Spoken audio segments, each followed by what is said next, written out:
The special services are currently doing their job. Naturally, the head of state is being briefed. This terrorist act once again confirmed the Ukrainian President Volodymyr Zelensky regime's focus on constant provocations, aimed, in turn, at disrupting the negotiation process.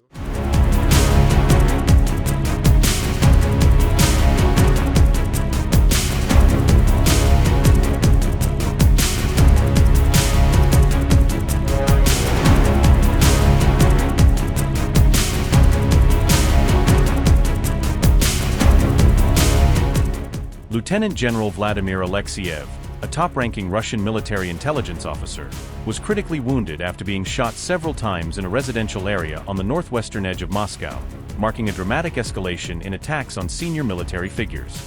The shooting unfolded on February 6 inside an apartment building off the Volokolamsk Highway, a normally quiet residential stretch that suddenly turned into a crime scene as emergency services and investigators rushed to the location.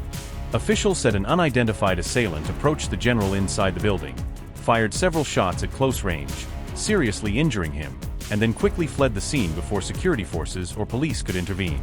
Russia's investigative committee announced that it has opened a criminal case on charges of attempted murder and illegal firearm possession, signaling that authorities are treating the incident as a deliberate and carefully planned attack. Investigators confirmed that Alexeyev was urgently taken by ambulance to a nearby hospital for emergency treatment, but they declined to disclose his condition, leaving the public and officials guessing about the severity of his injuries. One resident told local media that she heard a rapid series of gunshots echoing through the corridor, followed by a woman's frantic screams for help in the hallway, capturing the chaos and fear that gripped the building in those moments. Reports say investigative teams are now combing through security camera footage from the building and surrounding streets, while questioning neighbors and passers-by in an effort to trace the gunman's movements and identify potential accomplices. Kremlin spokesperson Dmitry Peskov told reporters that President Vladimir Putin has been fully briefed on the shooting, underscoring how seriously the leadership views an attack on such a high-profile member of Russia's military establishment. Peskov added that the authorities hope the general will pull through his injuries and recover, stressing that security services are under pressure to find those responsible and prevent further attacks on senior officers. The special services are currently doing their job. Naturally, the head of state is being briefed. We wish the general's survival and recovery, first and foremost. We hope that's what will happen.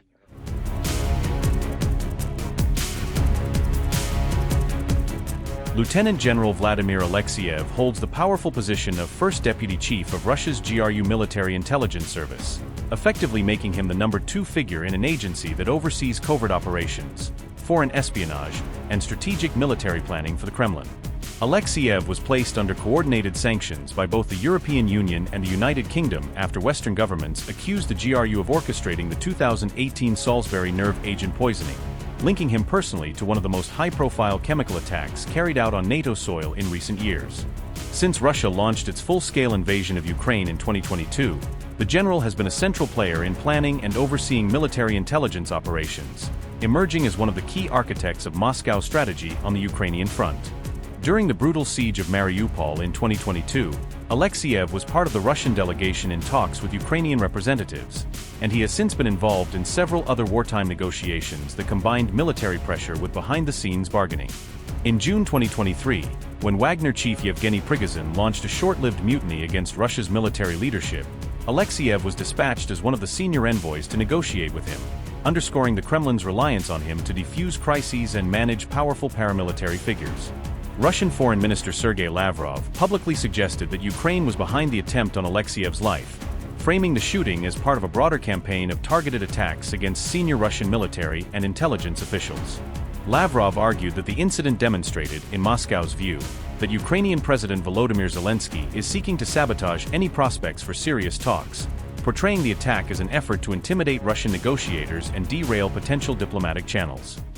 This terrorist act once again confirmed the Ukrainian President Volodymyr Zelensky regime's focus on constant provocations, aimed, in turn, at disrupting the negotiation process, and also the regime's commitment to do anything to convince its Western sponsors to keep pressuring the United States in its efforts to derail them from achieving a fair settlement. Kiev has so far withheld any official statement on the shooting of General Alexeyev. Yet Ukrainian intelligence services have previously acknowledged carrying out covert strikes and special operations against high-ranking Russian targets inside Russia. This latest attack fits into a growing pattern of high-profile assassinations and bombings targeting senior Russian generals in the capital, deepening the sense that Moscow's top military leadership is increasingly vulnerable even on home soil.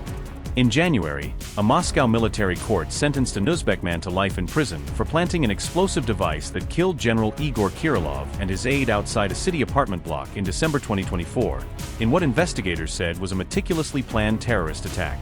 Kirillov was the powerful commander in charge of Russia's nuclear, biological, and chemical protection troops, overseeing the country's defenses against weapons of mass destruction, and making his assassination a significant blow to a highly sensitive branch of the military. In December 2025, Lieutenant General Fanil Sarvarov of the GRU was killed when a bomb hidden beneath his car exploded on a Moscow street, in yet another precisely timed attack on a senior figure in Russia's security establishment. Sarvarov served as the influential head of the Russian Armed Forces Operational Training Directorate, responsible for shaping large-scale exercises and combat readiness, which made him a key architect of how Russia prepares and drills its troops for war. Russian authorities insist that security and intelligence agencies are now fully mobilized to identify and capture the gunman who shot Alexeyev, reviewing evidence, following leads, and vowing that those behind the attack will be brought to justice.